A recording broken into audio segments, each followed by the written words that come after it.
எப்படி சாத்தியம்னு எனக்கு தெரியல. இவர் இது பெரிய கொடுமைங்க. வால்டர் வெற்றிவேல் அமைதிப்படை காலத்தில் சினிமா என் கையில் இருந்தது. இப்போ நான் சினிமா கையில் இருக்கேன். அதனால போனோமா வந்தோமா. நான் முதல்ல சத்யராஜ் ஐயாவை இங்கே விஜய் பார்க்கில் தான் நான் சந்திக்க போகிறேன். நான் வரும்போது ஏதோ அசிஸ்டன்ட் டைரக்டர் தான் வந்திருக்கான் அப்படின்ட்டு தான் நினச்சிட்டு இருந்திருக்காரு. ஆனால் அப்போ கூட எழுந்து நின்று வணக்கம் வச்சார். எனக்கு அப்போ நாம் பார்க்க போகிறோம் ஒரு பெரிய நடிகர். ஒரு அப்போல்லாம் சங்கர் சார் படம் நடிச்சிட்டு இருக்காரு. நம்ம போனால் உள்ளே விடுவாங்களான்னு பயந்துட்டு போகிறோம். அவ்வளோ உட்காந்துட்டு ஏதோ முக்கியமாக ஏதோ பண்ணிட்டு இருந்தோம். எழுந்து நின்று வணக்கம் வச்சுட்டு சொல்லுங்கள் யார் வந்திருக்காங்க, நான் அப்படி பார்க்க வந்தேன். டைரக்டர் வரல அப்படின்னு. நான் தாங்க அப்படின்னு. அப்படியா, சரி உட்காருங்க, என்ன விஷயம் அப்படின்னா.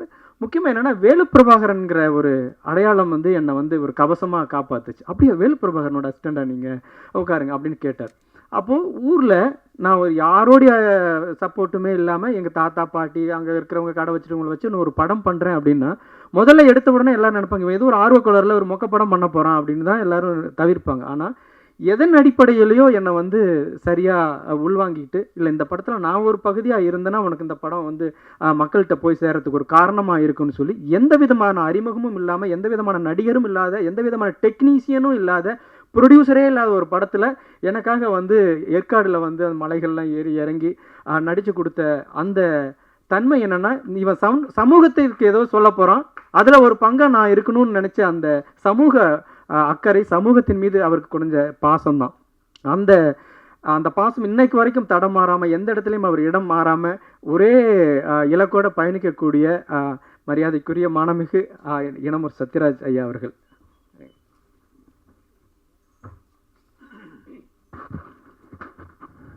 பத்திரிகை நண்பர்களுக்கும் ஊடக நண்பர்களுக்கும் என்னுடைய வணக்கத்தை தெரிவிச்சுட்டு, பல நல்ல படத்தை கொடுத்ததுக்காகவும் சேரன் சாருக்கு நன்றி சொல்லலாம்.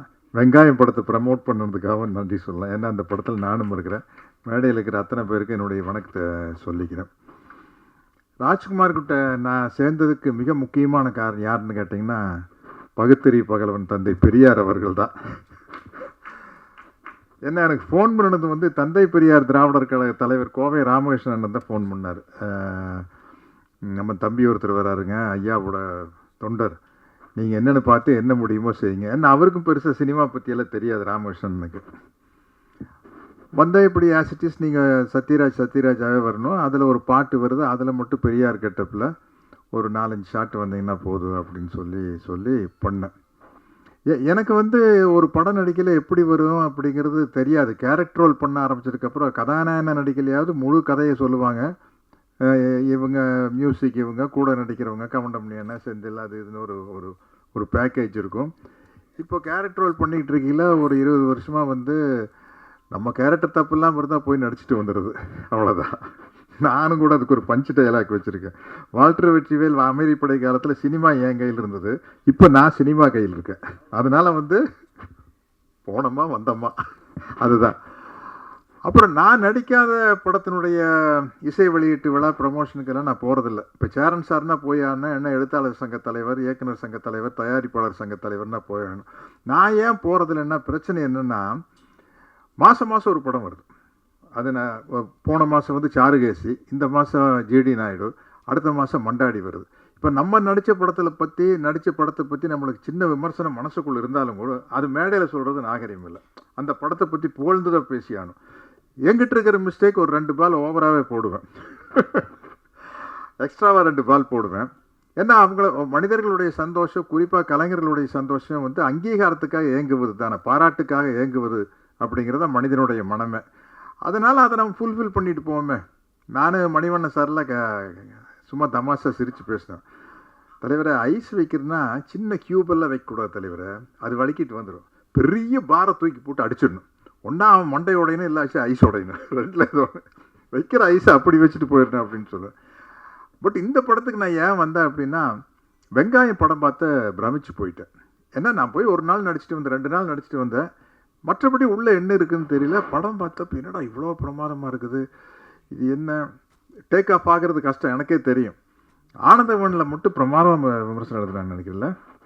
அப்போ வந்து இந்த இந்த மாதிரி மீடியா எல்லாம் ஆனந்தவுடன் குமுதம் குங்குமம் மாதிரி பத்திரிகைகள் தான் எல்லா பத்திரிகையிலையும் பிரமாதமாக எப்படி சேரன் சார் ஆட்டோகிராஃப் வந்து அடிச்சு தூக்கி ஒரு 10 நாள் கழிச்சு செம பிக்கப்னு நினைக்கிறேன்ல. எங்கேயோ போயிடுச்சு ஆட்டோகிராஃப் போட்ட போடு பெரிய போடு. அது மாதிரி விமர்சனங்கள்லாம் பிரமாதமாக இருக்குது. பட் படம் டேக் ஆஃப் ஆகலை. அதுக்கப்புறம் சரி எத்தனையோ படங்கள் இப்படி வந்துட்டு போயிடுச்சு அப்படின்னு ரோஹிணி மேடம் பார்த்துட்டு சேரன் சார்கிட்ட சொல்லி அதை ரீரிலீஸ் பண்ணி அதில் ஒரு காசு பார்த்தது வந்து பெரிய விஷயம். அதுக்கு வந்து சேரன் சாருக்கு மிகப்பெரிய நன்றியை சொல்லிக்க ஆசைப்படுறேன். அப்புறம் ஒரு இயக்குனருடைய கற்பனை பாருங்கள். சேரன் சார் ஒரு படத்தை கஷ்டப்பட்டு ஒரு கிராமத்தில் போய் கிராமத்தில் இருக்கிறவங்களையே நடிக்க வச்சு எடுக்கிறோம். குறிப்பாக அவங்க அப்பா வந்து பிரமாதம் நடிச்சிருப்பாரு. அந்த கஷ்டத்தை ஒரு படமாக எடுக்கிறது. பயாஸ்கோப்னு ஒரு படம். அந்த எவ்வளோ காமெடிகள் அதுக்குள்ளே இருக்கும். ஊருக்குள்ளேயே ஆளுகளை பிடிச்சி நடிக்க வைக்கிறது, ட்ரைனிங் கொடுக்கறதுங்கிறது. நான் அந்த படம் பார்த்து பிரமாதமாக இருந்தது. இப்போ இந்த படத்தை பற்றி கேள்விப்பட்டேன். எனக்கு இன்னும் பெரிய குழப்பத்தில் இருக்கிறேன். சேரன் சார் கிட்ட கேட்டேன், எப்படி சேரன் சார் அது பண்ணாங்க? சரி இவரே நிறைய எல்லா கேரக்டரும் ஒருத்தரே பண்ணுறதுங்கிறது ஓகே. நம்ம சார் கேமராவும் இவரே ஹேண்டில் பண்ணுறாருன்னா அது எப்படி ஹேண்டில் பண்ணிட்டு இந்த பக்கம் ஒரு கேரக்டர் அந்த பக்கம் ஒரு கேரக்டர் எல்லாமே இவர் பண்ணுறாரு அப்படின்னா அது எப்படி சாத்தியம்னு எனக்கு தெரியல. இவர் இது பெரிய கொடுமைங்க. நான் தெரியாதனமா வில்லாதி வில்லன் ஒரு படம் டைரக்ட் பண்ணேன். அதுவே வந்து எனக்கு ஒரு 125 படத்தில் நடித்ததுக்கப்புறம் ஒரு படம் டைரக்ட் பண்ணல. அப்போ தான் நடிப்புங்கிறது எவ்வளோ சுகமான வேலைன்னு தெரிஞ்சது. ஏங்க ஒரு படம் டைரக்ட் பண்ணுறோடு விட்டீங்க? ஏங்க ஆர்ட் டைரக்டர் கலை வந்து பேசுவார், இது சோஃபா போடலாமா சேர் போடலாமா? கலை நீங்கள் தலைவரை கொஞ்சம் சோஃபா இருந்தால் பெட்டராக இருக்கும் அப்படின்னா நக்மாவோட காஸ்டியூமர் வருவார். சார் புடவை கொடுக்கலாமா சார் சுடிதார் கொடுக்கலாமா? அவங்ககிட்டயே கேளுங்க, அவங்களுக்கு தெரியாதான். சரி சுடிதார் கொடுங்க, சுடிதார் கொடுங்கன்னு டைலாக் எழுதலாமல் போகையில் ஹேர் ட்ரெஸ்ஸர் வருது. Sir நக்மாவுக்கு கொண்டையா loose Hera ஜடையா sir? அம்மா அம்மா தேவையா உனக்கு டைரக்ஷன்? ஃபைட் மாஸ்டர் ரேம்பர் வாட்சிங் வந்து சார் நாளைக்கு எத்தனை ஃபைட்டர் வச்சுக்கலாம் அப்படிங்கிற ப்ரொடியூசர் ராம்நாத் நின்றுட்டே இருப்பார். 50ன்னு சொன்னால் அவர் வருத்தப்படுவாரா? ஒரு 10 சொன்னால் 10ன்னா ஸ்டண்ட் மாஸ்டர் வந்து சார் 10 பேர் வச்சு எடுத்தால் நல்லா இருக்காது சார், கிராண்டாக இருக்காது பாரு. இவ்வளோ சிகலுக்கு நடுவில் படம் இதையெல்லாம் முடிச்சுட்டு மாமன் மகள்னு ஒரு படம் போகிறேன்னா ஜோடி மீனா மணிவண்ணன் கவுண்டமணி அண்ணன் குருதனபால் டைரக்ஷன் பொள்ளாச்சியில் அப்படியே சொர்க்கமாக தெரியுது. ஷார்ட் அடினா போனோம், ஸ்டார்ட் கேமரா ஆக்சிடென்ட் அடித்தோம், கட்டுனா வந்து உட்காந்தோம், உலக அரட்டை அடிச்சுட்டு அங்கே லொக்கேஷன் இல்லாத மற்ற எல்லா நடிகர்களை பற்றி கலாய்ச்சிட்டு இருக்கிறவங்கள பற்றி பேச முடியாதுல்ல, இல்லாதவங்களை பற்றி எல்லாம் பேசி ஜாலியாக இருந்தது. இப்போ உண்மையிலேயே இந்த படம் வந்து எனக்கு பிரமிப்பாக இருக்குது. சேரன் சார் நீங்கள் பார்த்தீங்களா?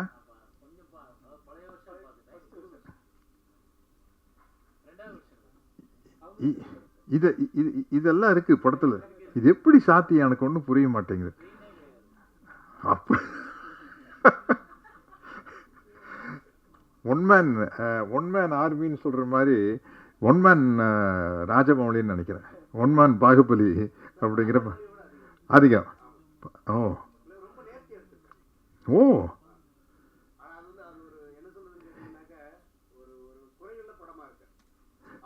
இல்லை, உண்மையிலேயே பத்திரிகை நண்பர்கள்கிட்ட நான் இது வரைக்கும் கெஞ்சி கேட்டுக்கிறேன் வேண்டி கேட்டுக்கிறேன்னுலாம் சொன்னதில்லைன்னு நினைக்கிறேன். என் ஞாபகத்துக்கு நான் நடித்த படத்தை எப்படியாச்சும் கொண்டு போய் ஜனங்கிட்ட சேர்ந்து எப்படியாச்செல்லாம் சேர்க்க முடியாது, நல்லா இருந்தால் தான் போய் சேர்க்க முடியும்.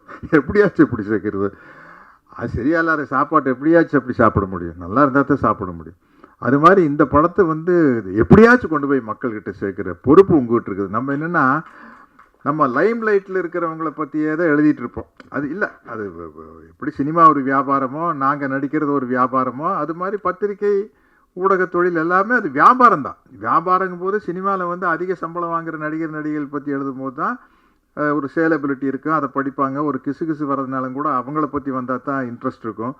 யாரோ தெரியாத முகத்தை பற்றி எழுதல இன்ட்ரெஸ்ட் இருக்காது. பட் இது மிகப்பெரிய சாதனையாக நான் கருதுகிறேன்.